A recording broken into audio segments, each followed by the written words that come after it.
7 degrees love में आपका स्वागत है।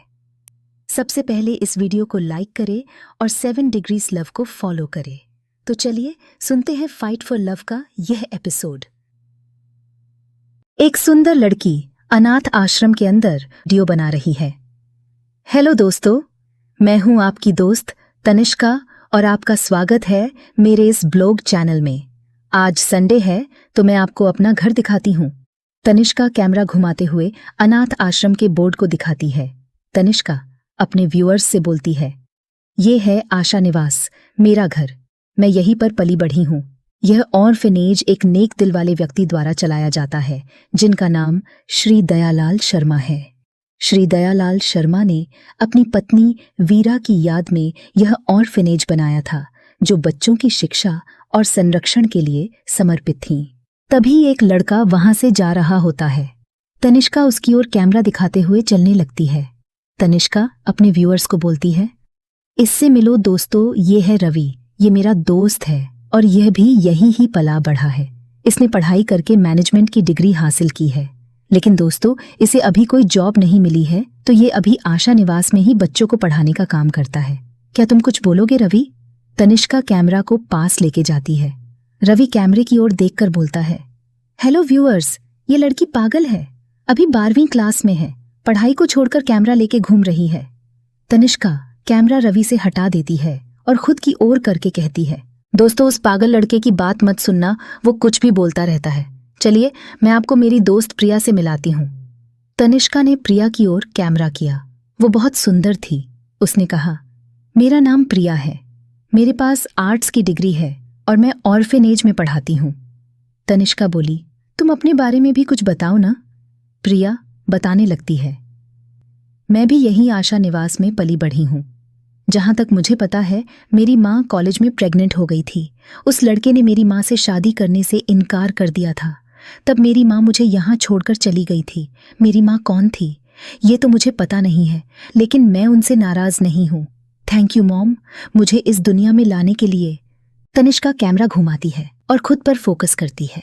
तनिष्का आत्मविश्वास से बोलती है, दोस्तों प्रिया की कहानी सुनकर आपको दुख हो रहा होगा, लेकिन एक बात बताऊं, यहाँ सबकी कहानी दुख भरी ही है। जब मैं 3 साल की थी तब मेरे मॉम डैड की कार एक्सीडेंट में मौत हो गई। तब से मैं यहाँ इस ऑर्फनेज में रहती हूँ। तभी वहाँ एक सुंदर लड़का आ जाता है। उसे देखकर तनिष्का खुश हो जाती है। उसकी ओर कैमरा घुमा देती है। तनिष्का मुस्कुराते हुए व्यूअर्स को बताती है, दोस्तों इससे मिलो, ये है रोहन, मेरे साथ पढ़ता है। यह भी मेरे साथ ही आशा निवास में आया था, लेकिन इसे बचपन में ही खुद ऑर्फनेज के मालिक श्री दयालाल शर्मा जी ने गोद ले लिया। लेकिन फायदा क्या हुआ, अब भी हमारे साथ यही रहता है। रोहन ने तनिष्का को आइसक्रीम थमा दिया। रोहन ने कहा, तुम्हारा ये नाटक खत्म हो जाए तो पापा के लिए खाना बनाने में मदद करना। तनिष्का ने आइसक्रीम पकड़ी और व्यूअर्स से कहा, आशा निवास ऑर्फनेज में लगभग 50 बच्चे रहते हैं जो विभिन्न उम्र और पृष्ठभूमि से हैं।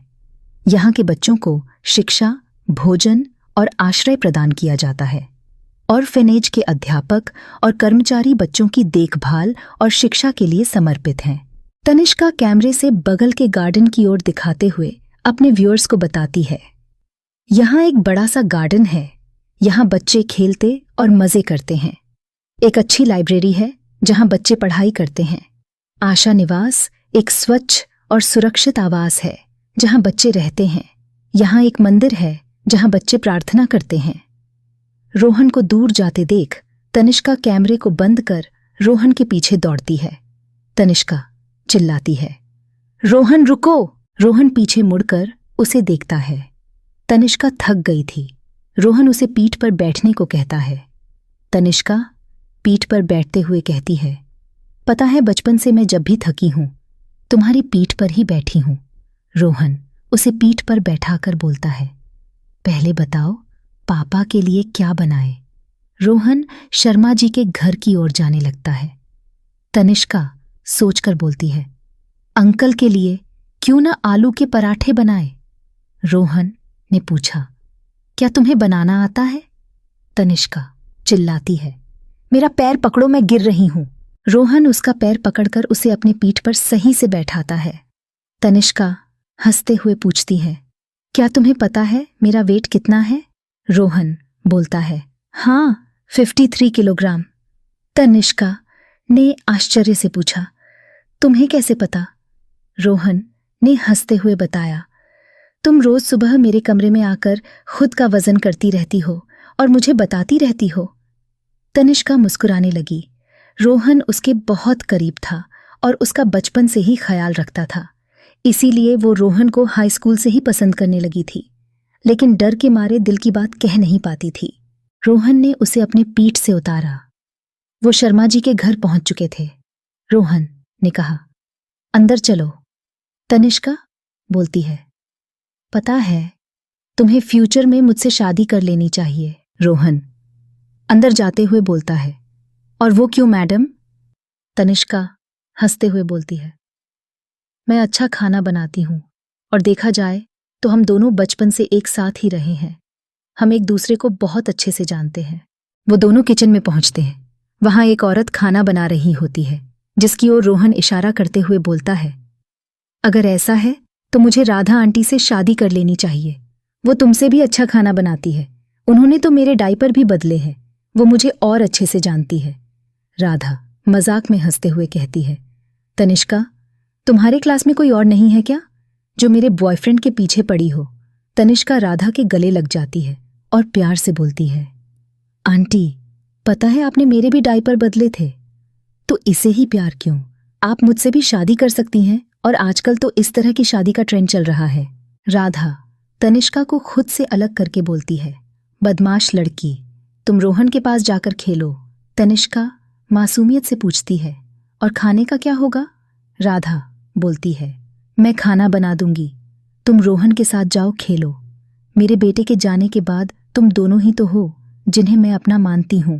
रोहन मजाक करते हुए बोलता है, कहीं आप मुझे बेटा बना के शर्मा डैड से शादी करने का तो प्लान नहीं बना रही ना? राधा बेलन पकड़कर रोहन की ओर बढ़ती है। तनिष्का रोहन का हाथ खींचकर किचन से बाहर निकालती है। दोनों बाहर भागते हैं। राधा चिल्लाकर बोलती है, रोहन जब तक तू मुझसे माफी नहीं मांगेगा तुझे खाना नहीं दूंगी। तनिष्का और रोहन भागते हुए आशा निवास के गार्डन में पहुंच जाते हैं। वहां कुछ अनाथ बच्चे खेल रहे थे। तनिष्का कैमरा रोहन को देती है। तनिष्का बोलती है, ठीक से रिकॉर्ड करना, मुझे इनके लिए डोनेशन चाहिए। तनिष्का उन बच्चों का हाथ पकड़कर उनके साथ खेलने लगती है। रोहन इसे रिकॉर्ड करने लगता है। रोहन खुद से बोलता है, ये तनिष्का कैमरे में इतनी खूबसूरत क्यों लगती है? तनिष्का हाँफते हुए रोहन के पास आती है। रोहन का हाथ पकड़कर खींचने लगती है। तनिष्का हाँफते हुए बोलती है, मैं अकेले इन्हें नहीं हरा सकती, तुम भी आओ। रोहन कैमरा गले में लटकाए खेलने लगता है। रवि और प्रिया गार्डन के चेयर में बैठे उन्हें देख रहे थे। प्रिया बोलती है, पता है रवि, हम भी ऐसे ही थे। अनाथ बच्चों को एक दूसरे से प्यार हो ही जाता है। रवि कहता है, ऐसा नहीं होता। अगर तनिष्का शांत लड़की होती, उसे कितने लोगों ने गोद लिया था। प्रिया हंसते हुए बताती है, वह बचपन में भी रोहन के इतने करीब थी कि कोई उसे रोहन से दूर लेके जाए तो वो उन्हें इतना परेशान करती थी कि वो लोग खुद ही उसे यहाँ वापस छोड़कर जाते थे। दोनों हंसने लगते हैं। रवि कहता है, शर्त लगाओ, वो दोनों अलग हो जाएंगे अगर उनका कॉलेज अलग अलग हुआ। प्रिया बोली, क्या तुम उन्हें अलग करना चाहते हो? रवि बताता है, मेरे लिए वो भी परिवार जैसे है, मैं ऐसा क्यों चाहूंगा? प्रिया बोली, पता है तनिष्का दिन रात ब्लॉगिंग कर ऑर्फनेज के लिए डोनेशन इकट्ठा करती रहती है ताकि शर्मा जी का दिल जीत सके। रवि हंसते हुए बोलता है, मुझे पता है वो लड़की बहुत ही शातिर है। न जाने कितने लड़कियों को उसने झूठी कहानी सुनाकर रास्ते से हटाया है। प्रिया बोली, मुझे लगता है रोहन भी उसे पसंद करता है, नहीं तो तनिष्का का इतना ख्याल क्यों रखता है? रवि बोला, वो दोनों स्कूल से इतने करीब है। तनिष्का को पीरियड्स का दर्द भी होता है तो रोहन को पहले बुलाती है, और रोहन को कुछ हो तो पहले तनिष्का को बुलाता है। प्रिया बोली, लोगों को कुछ होता है तो अपने मॉम डैड को याद करते हैं। हम अनाथों का क्या है, हम तो उसे याद करते हैं जो हमारे सबसे करीब होता है। तभी तनिष्का और रोहन दौड़ते हुए उनकी ओर आते हैं। रोहन हाँफते हुए बोलता है, बच्चों के साथ खेलना बहुत मुश्किल है। तुम दोनों हमारे साथ कैसे खेल लेते थे? रवि उस चीज को याद करता है जब रोहन छोटा था तो तनिष्का से अलग घुमाने ले जाने पर रवि को हमेशा काटने लगता था। रवि मुस्कुराता है। रवि बोला, पता है सबसे अच्छी बात यह है, बच्चे जब बड़े हो जाते हैं तो उनकी बचपन की यादें धुंधली हो जाती हैं। प्रिया हंसते हुए बोलती है, इनके सामने महान बनने का नाटक मत करो। रोहन अक्सर तुम्हारा कपड़ा गीला करता था और ये पागल लड़की हमेशा रोहन का कान पकड़कर रोते हुए आती थी। तनिष्का सोचते हुए बोलती है, अगर मैं इसका कान खींचती थी तो रोना तो इसे चाहिए ना, मैं क्यों रोती थी? प्रिया बताती है, रोता तो रोहन था, लेकिन उसे लाते समय उसे रोता देख तुम भी रोने लगती थी। मुझे दोनों को मनाना पड़ता था। इस चक्कर में मैंने दोनों को बहुत चॉकलेट खिलाए हैं। तनिष्का खुशी से बोलती है, इसलिए मुझे चॉकलेट पसंद है ना? रोहन तंज कसते हुए बोलता है, और इसीलिए तेरे कुछ दांत में कैविटी है। तनिष्का रोहन की ओर देखकर कहती है, तुझे कैसे पता मुझे कैविटी है? क्या तुम मुझे पसंद करते हो? रोहन वहां से जाने लगता है। तनिष्का रवि और प्रिया से पूछती है, क्या तुम्हें पता था कि मुझे कैविटी है? दोनों ने एक साथ कहा, नहीं। तनिष्का खुशी से बोली, देखा, सिर्फ उसे ही पता था कि मुझे कैविटी है। क्या वह मुझे सच में पसंद करता है? तनिष्का दौड़ते हुए रोहन के पीछे जाती है। रात के खाने का समय था। सब बच्चे एक लंबी टेबल में एक साथ शांत बैठे हुए थे। रोहन और तनिष्का उसी टेबल में अगल बगल की कुर्सी में बैठे थे। शर्मा जी ने कहा, बच्चों, भोजन मंत्र के बाद ही हमें भोजन ग्रहण करना चाहिए, इससे शांति मिलती है। तनिष्का ने अपने मुंह से चम्मच निकालकर खाने के प्लेट में रख दिया। वो खाना खाने लगी थी। उसके मुंह में चावल के दाने लगे हुए थे। रोहन ने उसे हाथ से साफ कर दिया। तनिष्का ने धीरे से रोहन को कहा, थैंक यू। शर्मा जी दूसरे बच्चों की टेबल की तरफ चले गए। खाना खाने के बाद शर्मा जी के साथ रोहन, रवि, प्रिया और तनिष्का जाने लगे। तनिष्का प्यार से बोलती है, अंकल, मुझे बुरा लगता है कि हम चारों प्राइवेट रूम में रहते हैं और सारे बच्चे ऑर्फेनेज के हॉस्टल में। शर्मा जी ने कहा, तुम लोग बड़े हो चुके हो, एक दिन सबको अनाथ आश्रम से निकलकर जाना पड़ता है। तुम लोग पैसे कमाते हो और कमरे का किराया भी तो देते हो ना? तनिष्का रोहन की ओर देख गुस्से से बोली, सिर्फ एक ही है जो किराया नहीं देता। प्रिया और रवि हंस पड़े। शर्मा जी हंसते हुए बोले, तुम्हें लगता है कि रोहन इसीलिए यहां है क्योंकि मैंने उसे गोद लिया है, पर ऐसा नहीं है। अगर मैं उसे उसके प्राइवेट रूम से निकाल देता हूं तो तुम उसे अपने पास रख लोगी, है ना? तनिष्का सोचते हुए बोली, जी हां, मैं उसे उन शैतान बच्चों के साथ नहीं रख सकती। शर्मा जी बोलते हैं, मुझे पता है तुम तीनों ही रोहन से बहुत प्यार करते हो, लेकिन अगर तुम लोग इसकी जिम्मेदारी लोगे तो तुम्हें ज्यादा मेहनत करनी होगी, ज्यादा स्ट्रेस आने लगेगा और आखिर में तुम लोग रोहन से नफरत करने लगोगे। इसीलिए मैं इसे यहां रखता हूं। उनकी बातें सुनते सुनते वो चारों अपने घर पहुंच गए। वो एक घर था जिसमें 4 कमरे थे। वो चारों टॉयलेट, बाथरूम शेयर किया करते थे। रोहन ने चाबी से दरवाजा खोला। शर्मा जी ने कहा, चलो बच्चों, गुड नाइट, अब मैं चलता हूं। सबने गुड नाइट कहा। शर्मा जी ने रोहन की ओर देखा और कहा, गुड नाइट बेटे। रोहन बोला, good night dad. Sharma ji अपने घर की तरफ बढ़ गए। तनिष्का ने अपनी जूती निकालते हुए कहा, रोहन कल मंडे है, स्कूल जाना है। अगर मुझे तुझे उठाने आने पड़ा तो सोच लेना कि तुझे बहुत मारने वाली हूं। रवि और प्रिया हंसने लगे। तनिष्का गुस्से से बोली, तुम दोनों का क्या है? तुम दोनों तो टीचर हो, तुम्हें किस बात का डर है? वो मुझे लेट करवा देता है और मैं रोज डांट खाती हूं। रोहन अपने कमरे का दरवाजा बंद कर देता है। तनिष्का भागकर उसका दरवाजा पीटती है। तनिष्का चिल्लाती है, जल्दी उठना, भूलना मत। तनिष्का का रूम रोहन के रूम के सामने ही था। वो दरवाजा खोलकर अपने रूम में चली जाती है। रवि और प्रिया उन्हें देखकर मुस्कुराते हैं। एक दूसरे का हाथ पकड़कर घर के किचन में जाते हैं। रवि फ्रिज से बियर निकालकर टेबल में रख देता है। प्रिया बोलती है, तुम्हें नहीं लगता कि जैसे मैं उन दोनों की मां हूं? हमेशा मुझे उन्हें संभालना पड़ता है, उन्हें समझाना पड़ता है। रवि बियर ग्लास में डालते हुए बोलता है, पता है मुझे भी लगता है कि मैं उनका डैड हूं। प्रिया बियर का ग्लास उठाते हुए बोलती है, पर पता नहीं क्यों मुझे उनका ख्याल रखना अच्छा लगता है।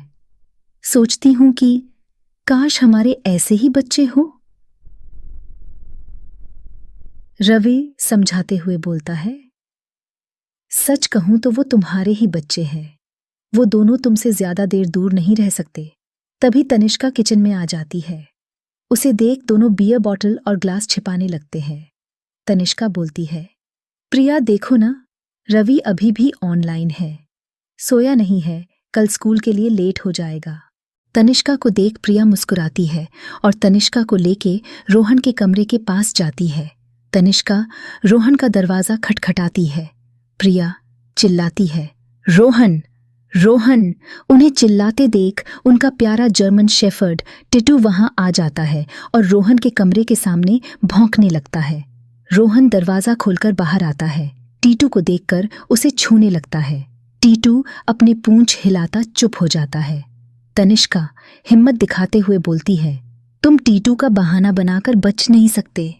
तुम इंस्टाग्राम पर ऑनलाइन थे, है ना? प्रिया प्यार से बोलती है, तुम सो क्यों नहीं रहे हो? कल स्कूल जाना है। तुम दोनों ऑर्फनेज के स्कूल में होते तो मैं बचा भी सकती थी, पर तुम तो सेंट जोसेफ में पढ़ते हो, तुम्हें जल्दी जाना होगा। रोहन बोला, ठीक है प्रिया, सोता हूं। तनिष्का बोली, ये झूठ बोल रहा है, मैं नहीं रहूंगी तो फिर से रील्स देखेगा। मैं इसके कमरे में जमीन पर सो जाऊंगी। कहकर अपने कमरे से कंबल और बिछाने के लिए चादर ले आई और रोहन को दरवाजे से हटाकर उसके कमरे में घुस गई। प्रिया तनिष्का को रोकने के लिए बोली, तनिष्का, पर तब तक तनिष्का चादर बिछा के उसमें लेट गई थी। रोहन ने अपना मुंह फूला लिया। रोहन ने तनिष्का को अपना फोन देते हुए कहा, ये ले रख ले, ठीक से रील्स भी नहीं देखने देती। रोहन बिस्तर पर जाके कंबल ओढ़ लेता है।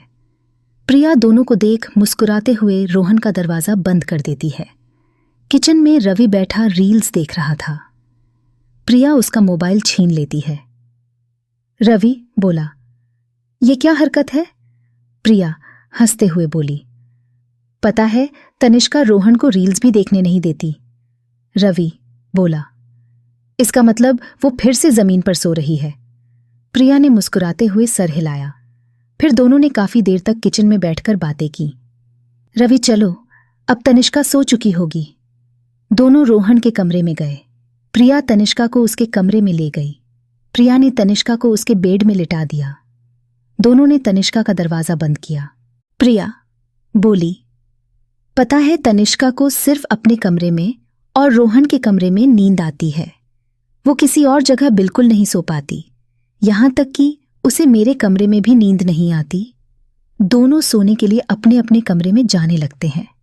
प्रिया बोलती है, गुड नाइट रवि। रवि मुस्कुराकर जवाब देता है, गुड नाइट प्रिया। रवि प्रिया को सालों से पसंद करता था, लेकिन उसके इजहार पर प्रिया ने उसे अपने बारे में कुछ ऐसा बताया था कि रवि सिर्फ प्रिया के यहाँ का सिर्फ इंतजार कर सकता था। रोहन, बाहर निकलो रोहन, तनिष्का चिल्ला रही होती है। तनिष्का की चिल्लाने की आवाज सुनकर प्रिया उठती है। अपने बिस्तर से सटे टेबल से अपना चश्मा उठाती है। बिस्तर के नीचे से अपने स्लीपर निकाल के पहनती है और चश्मा लगाकर तेजी से तनिष्का के पास जाती है। तनिष्का टॉयलेट रूम का दरवाजा पीट रही होती है। प्रिया बोलती है, क्या हुआ तनिष्का, तुम चिल्ला क्यों रही हो? तनिष्का धीरे से बोलती है, प्रिया मुझे जोरों की लगी है, लेकिन उसने कहा कि आंखें बंद करो, मैं तुम्हें कुछ दिखाऊंगा। मैंने सोचा मुझे वह किस करेगा, लेकिन वह तो टॉयलेट रूम में घुस गया। प्रिया बोली, तनिष्का तुम उसके बहुत करीब हो। रोहन को खुद ही नहीं पता कि वह भी तुम्हारे बिना रह नहीं सकता, लेकिन अभी तुम उससे किस और प्यार की उम्मीद मत रखा करो। अभी तुम दोनों बच्चे हो। तनिष्का गुस्से से बोली। बच्चे, रोहन को 19 और मुझे 21 साल होने को है। अगर वह मेरे दिल की बात जान पाता तो आज शायद हम साथ होते और अभी हमारे बच्चे होते। प्रिया बोली। तनिष्का, हो सकता है वह तुमसे प्यार न करता हो, लेकिन तुम दोनों एक दूसरे का ख्याल रखे बिना नहीं रह सकते। यह सुनकर तनिष्का मुस्कुराई। उसे प्रिया का आइडिया समझ में आ गया था। प्रिया ने सालों से उन दोनों को इस तरह से लड़ते देखा है। वह मुस्कुराई। प्रिया चिल्लाकर बोलती है, तनिष्का, ये क्या किया तुमने? रोहन अंदर से बोला। प्रिया, तनिष्का को क्या हुआ? प्रिया बोली, वह रो रही है। रोहन 1 मिनट के अंदर ही टॉयलेट रूम से बाहर आ गया। तनिष्का और प्रिया शांत खड़े थे। प्रिया ने सर हिलाकर रोहन की ओर इशारा किया। प्रिया तनिष्का से कहती है, यह लो, अब ये तुम्हारा है। तनिष्का रोहन को गुस्से से देखती है। रोहन तनिष्का की ओर देख भीगी बिल्ली की तरह खड़ा हो जाता है। प्रिया हंसते हुए वहां से निकल जाती है। तनिष्का प्यार से पुचकारते हुए बोली, रोहन, तुम्हारा गायब होने वाला जादू मुझे पसंद आया। क्या तुम मेरा एक जादू देखना पसंद करोगे? पीछे मुड़ो। रोहन पीछे मुड़ते हुए बोला। ठीक है। तनिष्का उसके पीठ पर चढ़ जाती है और रोहन के कंधे को दांतों से काटने लगती है। रोहन चिल्लाते हुए बोलता है, मुझे बहुत दर्द हो रहा है। तनिष्का, तुम ये क्या कर रही हो? तनिष्का रोहन के पीठ से उतरकर शांत खड़ी हो जाती है। रोहन को झुकी नजरों से देखती है। रोहन को दर्द से चिल्लाता देख तनिष्का के आंखों में आंसू आने लगे थे। रोहन ये देख समझ गया कि वह रोने वाली है। रोहन ने उसे टॉयलेट रूम के अंदर धीरे से धकेला, लेकिन वह शांत उदास चेहरा लिए रोहन के पास आ गई। उसकी आंखें नम हो गई थीं। रोहन ने कहा, मानता हूं तुझे बुरा लग रहा है मेरी मां, लेकिन तुझे अंदर जाना है। रोहन ने उसे टॉयलेट रूम के अंदर धकेलकर दरवाजा बंद कर दिया। तनिष्का रोते हुई बोली, दरवाजा खोल रोहन, वरना मैं रो दूंगी। रोहन दरवाजे का हैंडल पकड़े बोला, तू रो ही तो रही है, अपना काम करके बाहर निकलना। तनिष्का दरवाजा खोलने की कोशिश कर रही थी और रोहन हैंडल पकड़े उसे खींच के रखा था ताकि दरवाजा न खुले। तनिष्का बोली, ठीक है, लेकिन अगले 1 महीने के लिए स्कूल में तुम मुझे मॉम बुलाना। रोहन बोला, लेकिन मॉम क्यों? तनिष्का बोलती है, पता है जब तुम छोटे थे कोई डरावनी चीज देख लेते थे तब मेरे पास आके मॉम मॉम कहकर रोते रहते थे। रोहन बोला, ठीक है मॉम। रोहन वहां से चला जाता है। रोहन नहा धोकर किचन में पहुंचता है और नाश्ते के टेबल पर रवि के पास बैठ जाता है। रोहन बोलता है, प्रिया भूख लगी है। प्रिया गुस्से से खाना टेबल में रखती हुई बोलती है, एक तो दिन रात झगड़ता रहता है। तनिष्का ने इसे मारा है पर चोट दिखा नहीं रहा है। रवि बोला, क्या सच में तनिष्का ने मारा है? प्रिया बोली, मैं चाय बना रही थी लेकिन इसके चीखने की आवाज जरूर सुनी थी। वहां गई तो ये नहाने जा रहा था। रोहन कुर्सी से उठते हुए बोला, ऐसा करोगे तो मैं राधा आंटी के पास जाता हूं, हॉस्टल का खाना खा लूंगा। रोहन के मुंह से यह सुनकर प्रिया को गुस्सा आ जाता है। प्रिया रोहन को डांटते हुए बोली, पता है उससे ज्यादा तो मैंने तेरा ख्याल रखा है। तू मेरे साथ ही रहता था, मेरे बगल में जमीन पर सोता था। ठंड लगती थी तो मैं अपना कंबल देती थी। जब तू यहां आया था 1 साल का भी नहीं था, मैंने भी तुझे गोदी में उठाया था। तेरे डायपर भी बदले थे। रोहन का कंधा पकड़ उसे कुर्सी में बिठा देती है। रोहन दर्द से कराह उठता है। प्रिया दुखी होकर बोली, चल अपना कंधा दिखा, उसने तुझे डंडे से मारा क्या? वह ऐसा कैसे कर सकती है? तभी तनिष्का दवाई लेकर के किचन में आती है। उसे देख प्रिया गुस्से से तमतमा जाती है। रवि उठकर तनिष्का और प्रिया के बीच खड़े हो जाता है। प्रिया गुस्से से बोलती है, तनिष्का तू इसे कब से इतना मारने लगी कि इसे चोट लगने लगे? किसी को चोट दिखा भी नहीं रहा है। तनिष्का रोने लगती है। रवि उसे संभालने की कोशिश करता है। तनिष्का बोलती है, मुझे नहीं पता था उसे चोट लग जाएगी, प्रिया पूछती है। क्या डंडे से मारा? तनिष्का ने रोते हुए कहा। नहीं, प्रिया चिल्लाई। जब मैं तुम दोनों को छोड़कर गई थी तो वहां एक डंडा था और सिर्फ तुम दोनों थे, रवि ने कहा। छोड़ो प्रिया, बेचारी से गलती हो गई, प्रिया बोली। इस लड़की को मार्शल आर्ट्स आता है, ये चोट पहुंचाने की मशीन है। तनिष्का फूट फूट कर रोने लगी। तनिष्का ने रोते हुए कहा, नहीं प्रिया, मैंने उसे डंडे से नहीं मारा, गुस्से में उसे थोड़ा काट लिया था। मुझे नहीं पता था उसे चोट लग जाएगी। मैं कभी भी उसे चोट पहुंचाना नहीं चाहती, प्रिया बोली। रवि, तुम तनिष्का को बस स्टैंड तक छोड़ने जाओ, ये अकेली नहीं जाती वहां, तनिष्का ने पूछा। और रोहन? प्रिया बोली। आज ये तुम्हारे साथ स्कूल नहीं जा सकेगा, इसे चोट लगी है, रोहन कुर्सी से उठते हुए कहता है। प्रिया, मैं जा सकता हूं, प्रिया रोहन को गुस्से से बोली। तू चुपचाप बैठ के खा। प्रिया तनिष्का के हाथ से दवाई ले लेती है। प्रिया तनिष्का से कहती है, याद रखना, स्कूल के बाद सीधे यही आना। आज रोहन साथ नहीं होगा, 3 बजे तक यहां नहीं आई तो ऑर्फेनेज के गार्ड को भेजूंगी तुझे लेने। तनिष्का सर झुकाए रवि के संग बस स्टैंड की ओर जाने लगती है। रवि बोला, तनिष्का, प्रिया तुम्हें बहुत प्यार करती है, उसकी बातों का बुरा मत मानना। तनिष्का, मुझे पता है रवि, चिंता तो मुझे रोहन की हो रही है। अगर उसने प्रिया को दवाई लगाने नहीं दी तो वह रोहन को बहुत पीटेगी। रवि ने मुस्कुराते हुए कहा, मैं हूं ना उसे बचाने के लिए। प्रिया खड़े होकर रोने लगी।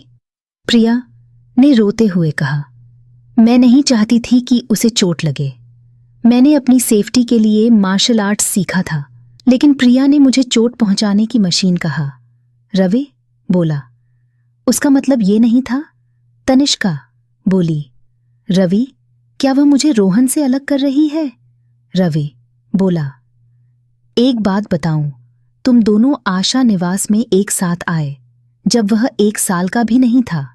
तनिष्का बोली, तब मैं 3 साल की थी। रवि बोला, उसके परिवार वालों की मौत आग लगने से हुई थी। हमारी प्रिया की मॉम की मौत भी आग में जलने से हुई थी। तनिष्का ने पूछा, तो इसीलिए उससे ज्यादा प्यार करती है? रवि ने बताया, उस समय प्रिया की उम्र 11 साल थी जब तुम दोनों यहां आए थे। उसने रोहन का ख्याल ज्यादा रखा क्योंकि उसके डायपर बदलते रहने पड़ते थे। तुम तो थी 3 साल की लिटिल एंजल, इसीलिए तुम भी रोहन का ख्याल रखती थी। तनिष्का ये सुन के हंसने लगी। तनिष्का बोली, मैं आज स्कूल न जाऊं तो चलेगा? रवि बोला, तुम्हारी स्कूल फीस प्रिया चुकाती है, तुम नहीं गई तो वह गुस्सा हो जाएगी। इधर रोहन चुपचाप टेबल पर बैठा था। प्रिया रोहन के कंधे पर दवाई लगा रही थी। रोहन बोला, प्रिया, तुम कभी मेरी दोस्त होती हो? चोट लगे तो दीदी बन जाती हो और गलती करूं तो मॉम। प्रिया बोली, चुपचाप खा ले और चल मेरा क्लास अटेंड कर लेना। रोहन चिल्लाया, आशा निवास वहां तो मेरे डैड होंगे ना, स्कूल में न देखकर गुस्सा करेंगे। प्रिया बोली, वह कुछ नहीं बोलेंगे, वह तो तुझे आशा निवास में पढ़ाना चाहते थे। मैंने ही झगड़कर तेरा एडमिशन सेंट जोसेफ में करवाया। तेरे फीस भी मैं ही देती हूं। दोनों उठकर आशा निवास की ओर जाने लगते हैं। रोहन बोला, फिर भी। प्रिया बोली, चुप कर, तेरे पेरेंटल राइट्स मुझे जल्द ही मिल जाएंगे। मुझे पहले नहीं मिले क्योंकि एक जवान लड़की किसी लड़के को गोद नहीं ले सकती, इसलिए मैंने शर्मा जी से रिक्वेस्ट की थी तुझे गोद लेने के लिए, ताकि तुझे कोई ले न जाए। रोहन ने पूछा, ये तो सबको पता है कि बचपन में तुम मुझे गोद नहीं ले पाई, लेकिन तुम मुझे गोद क्यों लेना चाहती हो?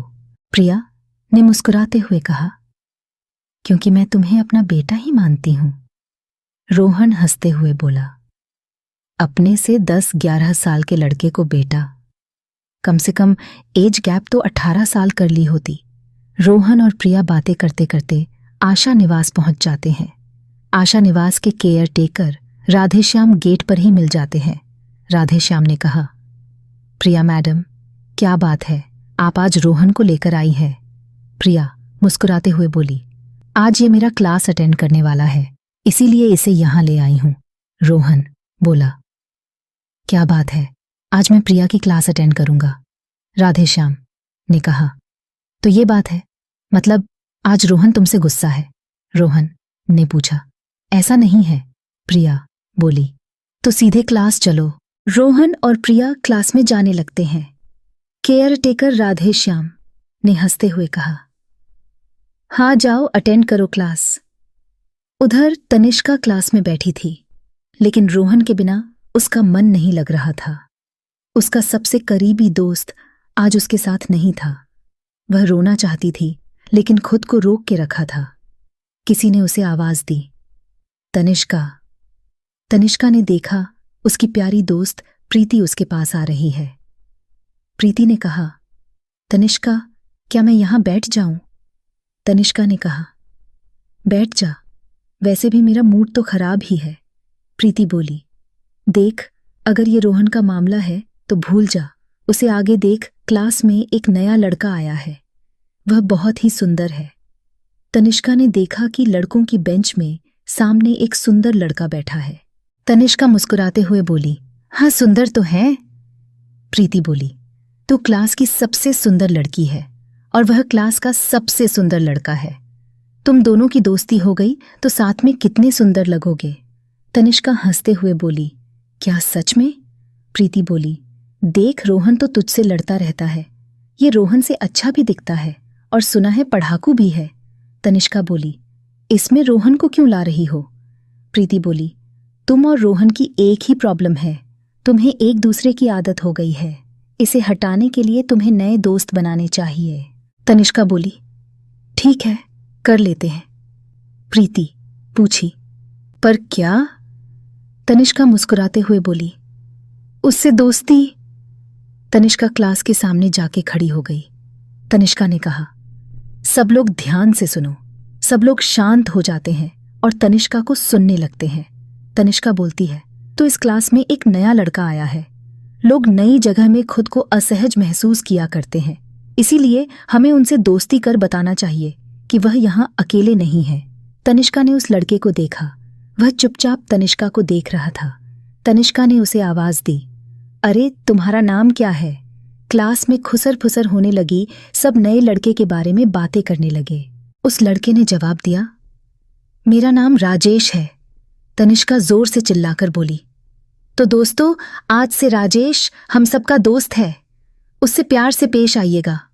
Thank you. इतना कहकर वो अपने सीट पर आके बैठ गई। सब लोगों ने तालियां बजाकर राजेश का स्वागत किया। ब्रेक के टाइम जब प्रीति और तनिष्का हंस हंस कर आपस में बातें कर रही थीं, तब राजेश उनके पास आया। राजेश बोला, थैंक यू, आज तनिष्का तुमने मेरी बहुत मदद की है। प्रीति बोली, हमारी तनिष्का है ही इतनी प्यारी कि किसी का मदद किए बिना रुक नहीं सकती। राजेश मुस्कुराया। उसने गिफ्ट का एक बॉक्स देने की कोशिश की। तनिष्का ने पूछा, ये क्या है? राजेश बोला, ये मेरी तरफ से एक छोटा सा गिफ्ट है। तनिष्का बोली, मैं इसे नहीं ले सकती। प्रीति ने बीच में बोला, पर तुम क्लास के बाद हमें चाय पिला सकते हो। तनिष्का हिचकिचाई। राजेश ने मुस्कुराकर गिफ्ट वापस अपने बैग में रखा। राजेश बोला, तो ठीक है, स्कूल के बाद सामने वाली दुकान में। तभी शॉर्ट ब्रेक खत्म होने की घंटी बजी। सब लोग क्लास में वापस चले गए। उधर रवि और रोहन आशा निवास में बने खाने का सैंपल टेस्ट के लिए छोटी पैकेट्स में डाल रहे थे। रोहन ने पूछा, ये हर हफ्ते क्यों करना पड़ता है? रवि ने उसे बताया, आशा निवास जैसे हर अनाथ आश्रम जिसमें कुछ सरकार का पैसा लगा हो, वहां के फूड सैंपल फूड ऑफिसर को भेजना पड़ता है ताकि उसकी क्वालिटी चेक हो सके। रोहन बोला, मतलब कि वो लोग इसे चेक करेंगे? रवि बोला, रोहन, क्या तुम प्रिया से नाराज हो? रोहन बोला, आपको ऐसा क्यों लगता है? आपको तो जलन होनी चाहिए, वो मुझे आपसे भी ज्यादा अपने करीब रखती है। क्या आपको जलन नहीं होती? रवि हंस पड़ा, मुझे तुमसे जलन होने की जरूरत नहीं है। रोहन बोला, आपको होनी चाहिए, वो हफ्तों में कुछ दिन गायब हो जाती है, उसके बारे में किसी को नहीं बताती। रवि पूछता है, तुम्हें कैसे पता चला? रोहन बताता है, मैंने टीचर्स अटेंडेंस रजिस्टर देखा। आजकल वो हर मंडे और फ्राइडे को स्कूल नहीं आती और उस दिन तुम स्कूल में होते हो। रवि बोला, वो अपने कामों में व्यस्त है रोहन। रोहन बोला, अपने बॉयफ्रेंड से ज्यादा बड़ा क्या काम हो सकता है। रवि मुस्कुराया। उसने सैंपलों को थैली में डाली। रवि बोला, चलो अब प्रिया के पास जाते हैं। इसी तरह आशा निवास के कामों में रोहन का दिन बीत गया। डिनर का टाइम था। तनिष्का रोहन के पास बैठी थी। रवि प्लेट लगा रहा था। प्रिया किचन से खाना लाने गई थी। घर में सब शांत सा लग रहा था। तनिष्का ने धीरे से कहा, रोहन क्लास में एक नया लड़का आया है। उसका नाम राजेश है। रोहन बोला, क्या वो मेरा टॉप रैंक मुझसे छीन सकता है? तनिष्का सोचते हुए बोली, ये तो मैंने सोचा ही नहीं, पर वो बहुत क्यूट है। रवि हंसते हुए बीच में बोला, तनिष्का क्या तुम्हें उससे लव एट फर्स्ट साइट हुआ क्या? इस बात पर रोहन हंस पड़ा। रोहन को आज पहली बार हंसता देख तनिष्का खुशी से खिल गई। रवि बोला, तनिष्का तुम्हें पता है ये आशा निवास में मुझे बस आप बोलकर बातें कर रहा था, जैसे कि मैं कोई बूढ़ा हूं। रोहन बोला, वहां टीचर्स को इज्जत से बात करना होता है, वरना मैं तो तुम्हारा दोस्त हूं ना। प्रिया ने खाना टेबल में रखा और मुस्कुराई। प्रिया बोली, खाना आ चुका है। उसने तनिष्का की ओर देखा। उसके प्लेट में खाना डाला। तनिष्का के माथे को चूमा। प्रिया बोली, मुझे सुबह के लिए माफ करना तनिष्का। तुम दोनों को लड़ाई से परेशान हो गई थी, लेकिन क्या फर्क पड़ता है, कुछ महीनों में तो तुम अलग होने वाले हो। तनिष्का चिल्लाई, क्या आप इसे घर से निकाल रही हैं? तनिष्का उठी और रोहन को गले लगाकर उसके माथे को चूमा। तनिष्का मजाक में पुचकारते हुए बोली, मेरे प्यारे बेटे, तुम जल्द ही यहां से फुर्र होके शर्मा जी के घर जाने वाले हो।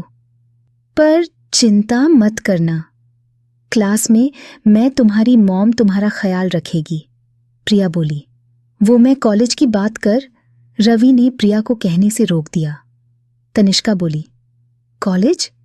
क्या तुम इसके कॉलेज की फीस नहीं भरोगी? तो मैं इसका फीस भर दूंगी। मैं इतना तो कमाती ही हूं कि इसकी फीस दे सकूं। रवि ने बताया, बात वो है, तनिष्का की कॉलेज सिलेक्शन ग्रेड्स के बेस्ड पर होता है। इसके ग्रेड्स अच्छे हैं। मुझे लगता है कि तुम दोनों का कॉलेज अलग अलग हो सकता है। तनिष्का बोली, क्या मतलब? मेरे ग्रेड्स कम हैं तो मुझे कहीं और जाना होगा।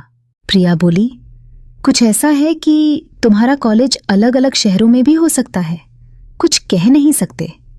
तनिष्का ने पूछा, क्या कोई तरीका नहीं है जिससे मैं इसके साथ रहूं? रवि ने बताया, अगर तुम्हारे ग्रेड्स अच्छे आए और तुम कॉलेज के सिलेक्शन एग्जाम में सिलेक्ट हो जाओ। तनिष्का वहां से उठकर अपने कमरे में चली गई। प्रिया बोली, इसने तो खाना ही नहीं खाया। प्रिया ने तनिष्का की प्लेट रोहन के सामने रख दिया और वह भी टेबल में बैठ गई। रोहन बोला, क्या हो अगर मेरे ग्रेड्स कम हो गए तो? प्रिया गुस्से से बोली, तेरा कॉलेज छुड़वा दूंगी। रवि बोला, या फिर तुझे अनाथ आश्रम के गार्डन की देखभाल का काम मिल जाएगा। रोहन सोचते हुए बोला, तब तो मेरे ग्रेड्स कम नहीं होंगे। सब लोग खाना खाने लगे। उधर तनिष्का अपने कमरे में बैठ किताबें खोल के पढ़ने की कोशिश कर रही थी। उसे रोहन से दूर जाने का डर सता रहा था। उसने अपनी दोस्त ऋचा को फोन किया। ऋचा लड़कियों में सबसे ज्यादा होशियार थी।